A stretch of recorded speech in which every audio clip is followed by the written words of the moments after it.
বৃষ্টি ভেজা হালকা গরমের দিনে কচু শাক খেতে কার না ভালো লাগে। আমার আর আমার শাশুড়ি মার তো খুবই প্রিয়। আবার তার সাথে যদি হয় গন্ধরাজ লেবু তাহলে তো ব্যাস আরও বেশি ভালো।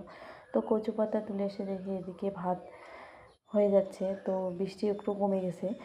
তো কচু পাতাগুলোকে ভালোভাবে পরিষ্কার করে ধুয়ে নিয়ে এসে কাটতে লাগলাম। এদিকে উনুনে কড়াইটা বসিয়ে দিয়ে দেখে আবার মাছ নিয়ে এসেছে, বরেলি মাছ। তো সেগুলোকে ধুয়ে পরিষ্কার করে নিয়ে এসে কড়াইতে বসিয়ে দিলাম। বরেলি মাছ আবার আমার আলু, বেগুন, টমেটো দিয়ে খেতে ভালো লাগে, তো সেভাবেই রান্না করব।